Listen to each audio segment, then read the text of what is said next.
امام عبد الرحمن بن علی بن محمد بن الجوزی المتوفا 597 ہجری 597 ہجری میں فوت ہوئے. آج 1436 ہجری ہے, 900 سال پہلے.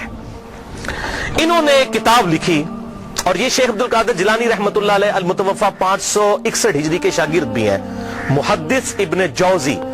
ان کو اہل سنت کہلوانے والے تینوں گروہ اپنا امام مانتے ہیں, بریلوی, دیوبندی, سلفی یعنی اہل حدیث, اور اہل تشیع بھی ان کو بڑی قدر کی نگاہ سے دیکھتے ہیں. محدث ابن جوزی کو ان کی بہت خدمات ہیں حدیث کی فیلڈ کے اعتبار سے, حتیٰ کہ امام ابن تیمیہ اور حافظ ابن کثیر اور اس طرح کے بڑے بڑے جو لوگ ہیں, جو خصوصاً اہل حدیث مکتب فکر کے لوگ جن کو بڑا اپنا امام مانتے ہیں, وہ ان کو بہت عزت کی نگاہ سے دیکھتے تھے. ان کی بڑی تعریفیں کی ہیں انہوں نے اپنی کتابوں میں, کیونکہ یہ تو ان سے بھی بہت پہلے گزرے ہیں. ان کے زمانے میں ایک یزیدی تھا مولوی, اس کا نام تھا عبد المغیث. اس نے ایک کتاب لکھی کہ یزید کو ہمیں برا نہیں کہنا چاہیے, یہ سب اس کے اوپر جھوٹے الزام ہیں. حتیٰ کہ بخاری مسلم میں بھی جو حدیثیں آئی ہیں اس نے کہا یہ بس اسی طرح ہیں, جس طرح آج بھی منکرین حدیث ہے نا, وہ بخاری مسلم کی حدیثوں کو کہتے ہیں ہم نہیں ان حدیثوں کو مانتے, تو منکرین حدیث ہمیشہ سے رہے ہیں. تو اس نے وہ حکومتی ملے ہوتے ہیں نا, حکومتوں سے پیسہ لے کے تو فتوے دیتے ہیں, آج بھی لوگ دیتے ہیں, تو اس نے ایک کتاب لکھی عبد المغیث نے. تو اس وقت پھر محدث ابن جوزی میدان میں اترے اور انہوں نے یہ کتاب لکھی الرد علی المتعصب العنید المانع من ذم یزید. یہ اس سرکش اور ضدی کا رد ہے جو یزید کی مذمت کرنے کو برا سمجھتا ہے. یہ کتاب کا نام انہوں نے رکھا, اور پھر وہ پول کھولے کہ کسی کا انہوں نے لحاظ نہیں کیا, اور جو کر سکتے تھے انہوں نے کیا. الحمدللہ یہ کتاب امام ابن تیمیہ المتوفا 728 ہجری, حافظ ابن کثیر المتوفا 774 ہجری اور بڑے بڑے اہل سنت کے ائمہ نے اس کتاب کی بڑی تعریف کی ہے, اپنی کتابوں میں لکھا.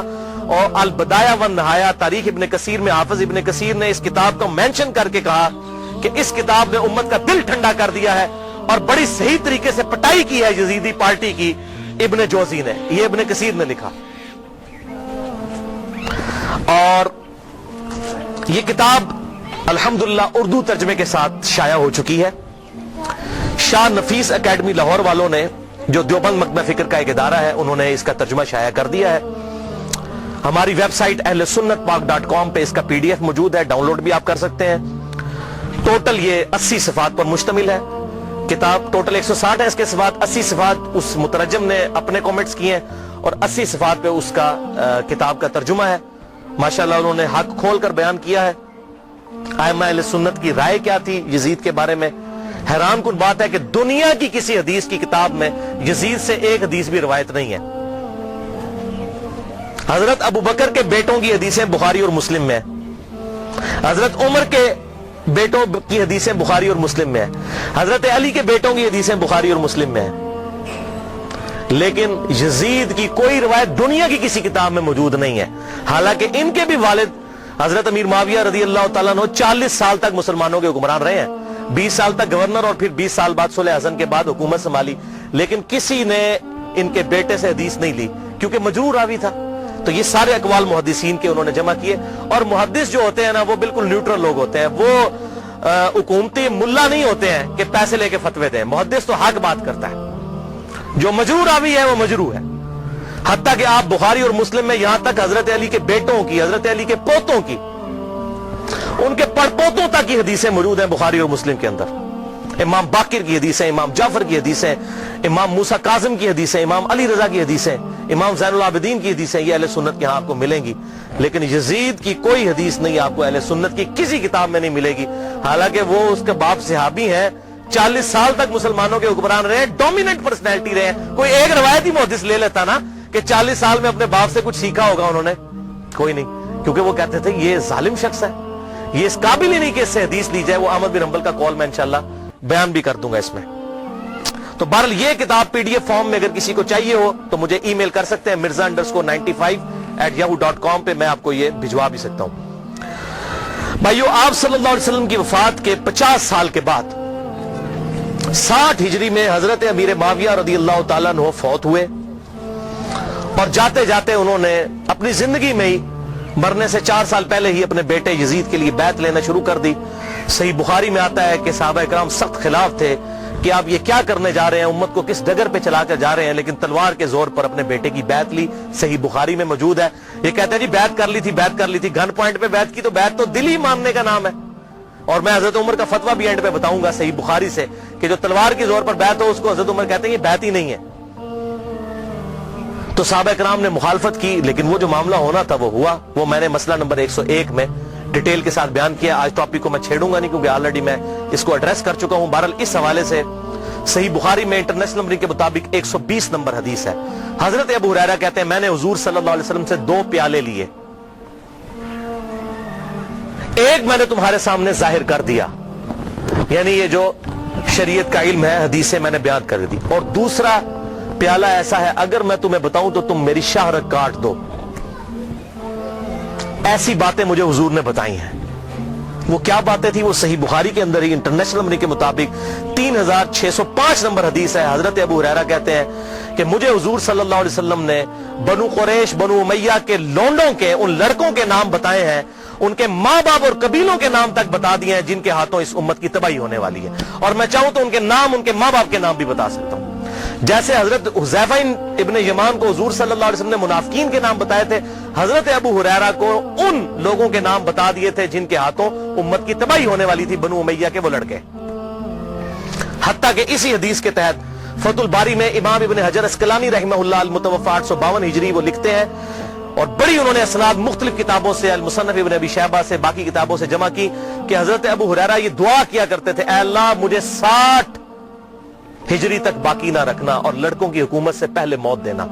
59 ہجری میں حضرت ابو ہریرہ فوت ہو گئے اور 60 ہجری میں یزید ابن معاویہ تخت نشین ہوا.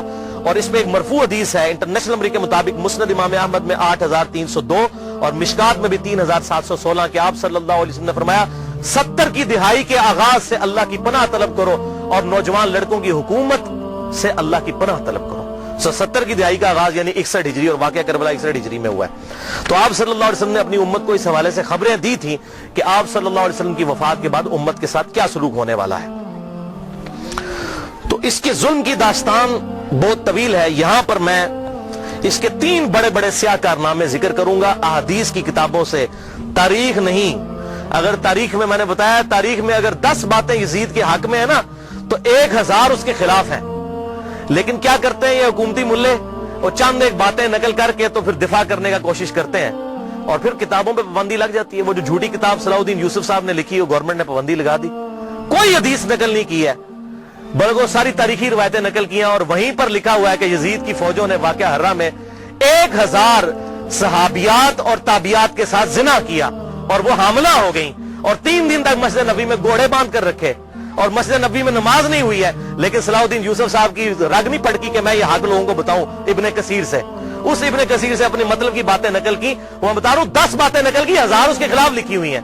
لیکن جب کوئی بندہ بےایمانی پہ اتر آئے تو اس کا تو کوئی علاج نہیں ہے. لہذا میں تاریخ کو کرتا ہوں سائڈ پہ، میں صرف آپ کو احادیث سے حوالے دوں گا جس کے سامنے اب سارے خاموش ہو چکے ہیں. جب سے یہ میری یہ پمفلٹ آئے ہیں، یہ واقعہ کربلا کا حقیقی پس منظر 50 صحیح الاسناد احادیث کی روشنی میں، یہ والا پمفلٹ اور یہ رافضیت، ناسبیت اور یزیدیت کا تحقیقی جائزہ، یہ پمفلٹ میں نے ڈاکٹر ذاکر نائک کے خلاف لکھا تھا، انگلش کے اندر بھی اردو کے اندر بھی. اور ان کے ہم نے شاگرد پاکستان آئے، ان کے ہاتھ میں یہ پمفلٹ پکڑائے کہ خدا کے لیے کہ آپ یہ کون سی وہ امام غزالی کی لکھی ہوئی تاریخ بیان کر رہے ہیں، ابن تیمیہ کی لکھی ہوئی تاریخ بیان کر رہے ہیں. خدا کے لیے حدیث کی کتابیں پڑھیں، بخاری اور مسلم پڑھیں. یا تو بخاری اور مسلم کو غلط کہتے ہیں، منکرین حدیث بن جائیں. یہ تاریخیں تو حکمرانوں نے لکھوائی ہوئی ہیں. با ادب با ملاحظہ ہوشیار لکھو ہم بڑے سخی تھے، ہم یہ تھے وہ تھے. تاریخیں تو حکمرانوں کی لکھوائی ہوئی ہیں. حدیثیں ہیں، یہ ہیں ایماندار لوگ محدثین، یہ ہیں اصل اہل حدیث اہل سنت جنہوں نے حق بات امت کو بتائی. ان کو فالو کریں. تو دین جب محدثین سے لیا تو اس طرح کی باتیں محدثین سے لینی ہے. اتھینٹسٹی تو محدثین کی ہے نہ کہ ان لوگوں کی ہے. تو اس حوالے سے یہ بات آپ سمجھ لیجئے. 3 سیاہ کارنامے یزید کے.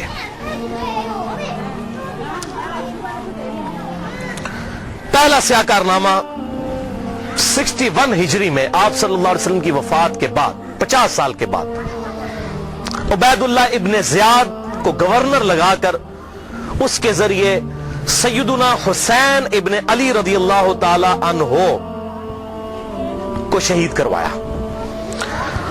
18 اہل بیت میں سے اور 54 لوگ